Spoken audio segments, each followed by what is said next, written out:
दोस्तों हर साल 20 से 25 लाख स्टूडेंट्स नीट का एग्ज़ाम देते हैं और 10 से 15 लाख स्टूडेंट्स जेई का एग्ज़ाम देते हैं।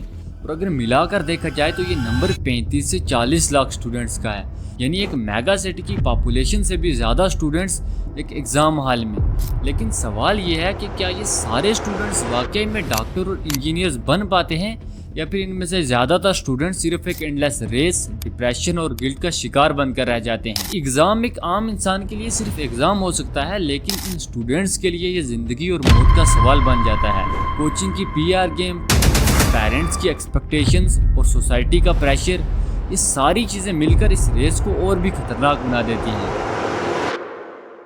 आज की इस वीडियो में हम एक ऐसी रियलिटी को एक्सपोज करने वाले हैं जिसके बारे में कोई भी खुलकर बात ही नहीं करता। कैसे कोचिंग इंस्टीट्यूट्स टॉपर के बैनर यूज करके पीआर गेम खेलते हैं, कैसे स्टूडेंट्स को एक फेक होप दी जाती है, और कैसे एक पूरा बिजनेस एम्पायर तैयार हो चुका है पेरेंट्स के सैक्रिफाइसेस और स्टूडेंट्स के सपनों के ऊपर। आज की इस वीडियो में हम ये सारी चीज़ें डिटेल में समझने वाले हैं और वो सारी चीज़ें एक्सपोज करने वाले हैं जो आपको शाइनी एडवर्टाइजमेंट और बैनर्स के पीछे नहीं दिखाई जाती। सबसे पहले बात करते हैं हम कोचिंग की पीआर गेम की, लेकिन उससे पहले ये समझना ज़रूरी है कि पीआर का मतलब क्या है। सिंपल शब्दों में पीआर मतलब एक पब्लिसिटी स्टंट है, इसमें कोई कंपनी, ब्रांड या कोचिंग इंस्टीट्यूट तुम्हारे सामने सिर्फ वही चीज़ें रखती है जो उनके लिए बेनिफिशियल हो।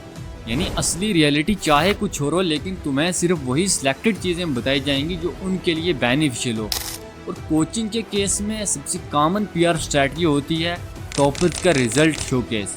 पोस्टर्स पे तुम्हें सिर्फ वो 1% स्टूडेंट्स दिखते हैं जो ऑलरेडी टैलेंटेड होते हैं, लेकिन बाकी के 99% स्टूडेंट्स की स्ट्रगल और फेलियर को हाईलाइट ही नहीं किया जाता। या फिर कुछ ऐसी अनरियलिस्टिक और हाफ ट्रूथ सक्सेस स्टोरीज सुनाई जाती हैं जिनका असल रियलिटी से कुछ भी लेना देना ही नहीं होता। कि फलां स्टूडेंट दिन भर काम करता था, घर की जिम्मेदारी उठाता था और फिर रात को 5-6 घंटे पढ़कर उसने एग्ज़ाम क्वालिफाई कर दिया। मैं यहाँ पर उन स्टूडेंट्स की बात नहीं कर रहा हूँ जो सच में ऐसी कठिन कंडीशंस में रहकर पढ़ाई करते हैं और उसके बाद भी वो सिलेक्ट हो जाते हैं। लेकिन ऐसा रियलिटी में सिर्फ 0.1% केसेस में होता है। बाकी जितनी भी स्टोरीज तुम्हें सुनने को मिलती हैं वो सारी फेक होती हैं। कई बार तो टॉपर्स को पैसे दिए जाते हैं कुछ स्क्रिप्टेड कहानियां बताने के लिए, और कई बार तो कुछ स्टूडेंट्स अपनी हाइप क्रिएट करने के लिए अपने मन से कुछ अलग अलग टाइप की स्टोरीज बना लेते हैं। पर यहाँ प्रॉब्लम यह है कि लोग भी इस सब को सच समझ लेते हैं, और जब पेरेंट्स ऐसी स्टोरीज सुनते हैं तो वो अपने ही बच्चों पर प्रेशर बनाते हैं कि अगर उस स्टूडेंट ने ऐसी कंडीशन में भी कर लिया तो तुम क्यों नहीं कर पा रहे। और ये चीज़ वो स्टूडेंट ज़रूर रिलेट कर पा रहे होंगे जिनके साथ ऐसा हुआ है। जब ऐसी स्टोरीज बताई जाती हैं कि कोई स्टूडेंट्स दिन भर काम करता था और सिर्फ रात में पढ़ाई करके सिलेक्शन ले गया, या फिर रात को पढ़ाई करता था और दिन में काम करके उसने सिलेक्शन ले लिया, तो ये सारी चीज़ें सुनने में बहुत मोटिवेशनल लगती हैं। लेकिन अगर एक बार आप लॉजिकली सोचो कि क्या ये पॉसिबल है, कोई भी कोचिंग ऑनलाइन हो या ऑफलाइन, वहाँ पर 5 से 6 घंटे के तो लेक्चर्स डेली के होते हैं, तो उसके बाद स्टूडेंट्स को डीपीपी, लेक्चर, रिवीजन और क्वेश्चन प्रैक्टिस भी करनी होती है। लेकिन ये सारी चीज़ें इतने शॉर्ट टाइम में कैसे पॉसिबल हो सकती हैं? और ऊपर से एक स्टूडेंट को 5 से 6 घंटे की नींद भी लेनी पड़ती है, वरना ब्रेन प्रॉपर्ली फंक्शन ही नहीं करेगा। लेकिन इसके बावजूद भी कोचिंग सेंटर्स ऐसी कहानियां बनाते हैं जिनका असल रियलिटी से कुछ लेना देना ही नहीं होता। और ये मैं जस्ट एक एग्जांपल दे रहा हूँ, ऐसे बहुत सारी अलग अलग प्रकार की स्टोरीज बनाई जाती हैं, और कोचिंग वाले ये सब करते हैं सिर्फ पीआर के लिए, कि जो देखने वाले स्टूडेंट्स हैं उनको लगेगा कि अगर फलां स्टूडेंट्स इस कंडीशन में भी इस कोचिंग से सिलेक्शन ले गया तो हम क्यों नहीं कर पाते। और स्टूडेंट्स को भी ऐसा ही लगता है कि अगर फलां स्टूडेंट ने इतनी कठिन कंडीशन में इस कोचिंग से पढ़कर सिलेक्शन ले लिया तो इसका मतलब हम भी ले सकते हैं, बस इस वाली कोचिंग में एडमिशन लेना है। और उसके लिए मुझे कोटा के बेस्ट इंस्टीट्यूट में एडमिशन लेना होगा, जहाँ बेस्ट मेंटर्स हो, यहाँ से अच्छा कंपटीशन हो। पापा, I want to know where do I stand. और पेरेंट्स भी सेम चीज़ सोचकर बच्चों को उसी कोचिंग में भेज देते हैं। और कोचिंग इंस्टीट्यूट्स इन कहानियों को एडवर्टाइज तो ऐसे करते हैं जैसे उनके पास कोई सक्सेस फार्मूला हो जो बस अप्लाई कर लो तो तुम्हें सिलेक्शन मिल ही जाएगा। अब आइए समझते हैं कि ये पीआर गेम सिर्फ कहानियां गढ़ने तक ही लिमिटेड नहीं है। आपने देखा होगा रिजल्ट के टाइम पे सिर्फ एक ही चेहरा दिखाई देता है, वो होता है टॉपर्स का। न्यूज़पेपर एड्स को, एडवर्टाइजमेंट हो या कोई और लोकल न्यूज़, हर जगह सिर्फ एक ही लाइन रिपीट होती है, कि टॉपर हमारे कोचिंग से, इसका मतलब नेक्स्ट टॉपर तुम भी हो सकते हो। लेकिन हर साल किसी अलग कोचिंग से कोई टॉपर आता है, इसका सीधा सा मतलब यह है कि सिलेक्शन सिर्फ कोचिंग से नहीं बल्कि तुम्हारे अपने हार्डवर्क से आता है। मैं अब यहाँ पर ये नहीं बोल रहा हूँ कि कोचिंग का कोई रोल ही नहीं होता, लेकिन मेरा मतलब यह है कि हार्डवर्क तुम्हें ही करना पड़ेगा। कोचिंग का सिर्फ 5 से 10% तक रोल होता है, क्योंकि इंडिया के अंदर इतने सारे कोचिंग्स हैं और हर कोचिंग के अंदर बहुत सारे स्टूडेंट्स हैं और हर कोचिंग से ही सिलेक्शन होते हैं। अब ऐसा तो है नहीं कि कोई एक स्पेसिफिक कोचिंग है जिससे सिर्फ सिलेक्शन होते हैं, और अगर ऐसा ही होता तो फिर उस कोचिंग के सारे स्टूडेंट्स ही सिलेक्ट क्यों ना हो पाते। और यहाँ पर फनी बात तो यह है कि जब भी रिजल्ट्स दिखने को मिलते हैं और हमें एक ही टॉपर का चेहरा कई सारे अलग अलग कोचिंग के एड्स में देखने को मिलता है, सिर्फ इस बेसिस पर कि उसने कभी उनका कोई क्रैश कोर्स या टेस्ट सीरीज ज्वाइन की थी। पर ग्राउंड रियलिटी ये है कि 95% स्टूडेंट्स तो सिर्फ कोचिंग में भीड़ का हिस्सा बन के रह जाते हैं, और इस भीड़ को सस्टेन करने के लिए कोचिंग वाले कुछ अनरियलिस्टिक वादे करते हैं जो कभी भी पूरे नहीं होते।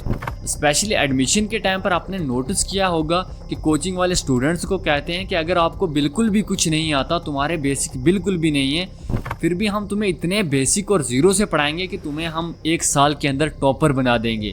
और ये सारी चीज़ें सुनने को तो बहुत मोटिवेशनल लगती हैं, लेकिन एक बार लॉजिकली सोचो कि एक ऐसा स्टूडेंट जो स्कूल टाइम पर ही कॉन्सेप्ट में स्ट्रगल कर रहा था, उसको 1 साल के अंदर इतना पॉलिश कर दिया जाए कि वो नीट और जेईई जैसे कॉम्पिटिटिव एग्जाम में टॉप कर जाए। लेकिन रियलिटी ये है कि ऐसा तो सिर्फ 0.1% केसेस में होता है, वो भी अगर कोई स्टूडेंट्स एक एक्सट्रीम लेवल का हार्डवर्क करे और वो भी कंसिस्टेंसी के साथ, और बाकी के सारे स्टूडेंट्स इसी होप में अपना पैसा और टाइम दोनों चीज़ें इन्वेस्ट कर देते हैं। हर स्टूडेंट का एकेडमिक बैकग्राउंड अलग रहा होता है, कोई बहुत स्ट्रॉन्ग बेसिक्स के साथ आता है, किसी को सपोर्टिव इन्वायरमेंट मिलता है, और वहीं पर कई लोग basic conceptual gaps, financial pressure और लैंग्वेज बैरियर जैसी प्रॉब्लम्स को फेस करते हैं। लेकिन कोचिंग वाले हर स्टूडेंट को सेम होप देते हैं, क्योंकि अगर वो रियलिटी बता देंगे तो उनका बिजनेस कैसे चलेगा। और इस सब का रिजल्ट ये होता है कि पेरेंट्स और स्टूडेंट्स इस चीज़ पर बिलीव कर लेते हैं कि अगर इस वाली कोचिंग में एडमिशन ले लिया तो सिलेक्शन पक्का है, और जब एंड में रिजल्ट नहीं आता तो शुरू हो जाता है डिप्रेशन, गिल्ट और फ्रस्ट्रेशन। और इसी सब की रिजल्ट की वजह से कई बार तो बच्चे एक्सट्रीम स्टेप्स तक ले लेते हैं। एनसीआरबी के 2022 डाटा के हिसाब से 13,000 से ज़्यादा स्टूडेंट्स ने सुसाइड किया, जिसमें एक बहुत बड़ा हिस्सा कॉम्पिटिटिव एग्ज़ाम वाले स्टूडेंट थे। लेकिन कोचिंग इंस्टीट्यूट्स इस बात को कभी भी ओपनली एक्सेप्ट ही नहीं करते कि हमने ओवर प्रॉमिस किया था, जबकि वो तो एग्ज़ाम से 10 दिन पहले भी अपने न्यू कोर्सेज लॉन्च कर रहे होते हैं कि बस ये वाला कोर्स कर लो और तुम्हारा सिलेक्शन हो जाएगा। और स्टूडेंट्स भी अपने आप को एंड तक एक झूठी होप देते रहते हैं, और वो भी ऐसा ही सोचते हैं कि शायद ये वाला क्रैश कोर्स कर लें, ये वाला कोर्स कर लें तो इससे हमारा सिलेक्शन हो जाएगा। लेकिन एंड में ऐसा कुछ भी नहीं होता। एक और चीज़ कभी आपने अगर नोटिस की हो कि जितने भी स्टूडेंट्स की कहानियाँ होती हैं उनके अंदर एक पैटर्न देखने को मिलता है, यानी जितने भी सिलेक्टेड स्टूडेंट्स होते हैं उनके एकेडमिक बैकग्राउंड अच्छा खासा रहा होता है, उनके बेसिक स्कूल टाइम से ही क्लियर होते हैं और स्कूल टाइम से ही उनकी कॉन्सेप्ट पे पकड़ होती है। अब मैं यहाँ पर ऐसा नहीं कह रहा हूँ कि सिर्फ टॉपर्स की रिजल्ट लाते हैं या फिर सिर्फ टॉपर्स ही कॉम्पिटिटिव एग्ज़ाम में क्वालिफाई करते हैं, लेकिन डाटा ये कहता है कि नेट और जेईई जैसे कॉम्पिटिटिव एग्ज़ाम में 70% से ज़्यादा स्टूडेंट्स ऐसे होते हैं जो स्कूल टाइम में अबव एवरेज परफॉर्मर्स रहे हैं। और अगर बात की जाए हमारे एजुकेशन सिस्टम की, वो तो है ही लाजवाब। हर साल कभी पेपर लीक, कभी मिसमैनेजमेंट और कभी टेक्निकल एरर्स आ ही जाते हैं, और इन सारी चीज़ों का नुकसान सिर्फ स्टूडेंट्स को ही उठाना पड़ता है। और यही सब वजह है कि वो स्टूडेंट एक लूप में फंस जाता है।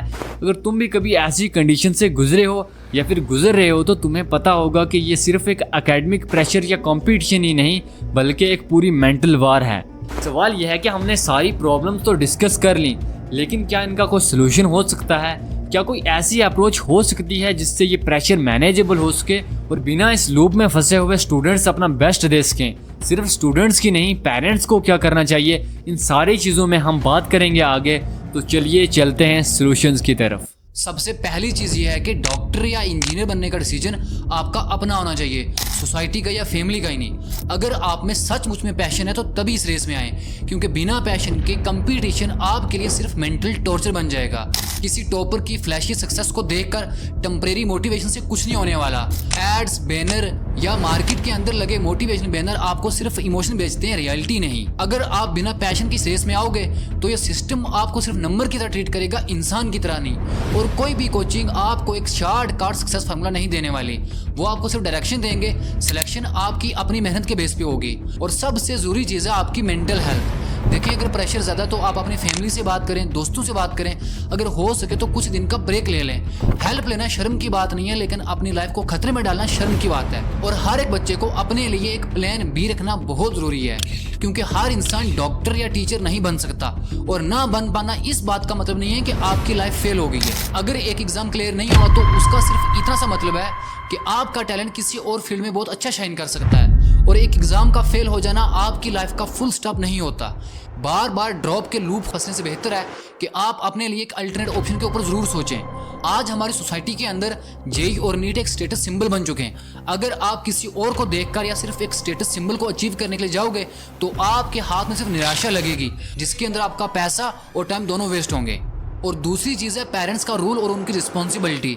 हर एक पेरेंट को अपनी सोच बदलनी होगी और उन्हें इस चीज़ को समझना होगा कि हर एक बच्चा एक चीज़ के लिए नहीं बना है। अगर किसी इंसान की कैपेसिटी और इंटरेस्ट अलग है तो उस बच्चे के ऊपर ज़बरदस्ती एक ड्रीम थोपना उसे सिर्फ मेंटल टॉर्चर करने जैसा है। एक बच्चा जो ज़बरदस्ती से एग्ज़ाम की तैयारी कर रहा है, उसके लिए एग्ज़ाम में उन बच्चों के साथ कंपटीशन करना इम्पॉसिबल है जो अपने पैशन के साथ और स्ट्रांग फाउंडेशन के साथ आए।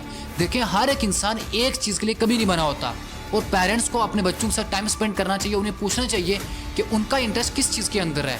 आप अपने बच्चे के असली टैलेंट को पहचानें, वो चाहे बिजनेस हो, आर्ट्स हो, स्पोर्ट हो या फिर एकेडमिक हो। मतलब हर बच्चा एक चीज़ के लिए नहीं बना और इस रियलिटी को एक्सेप्ट करना होगा।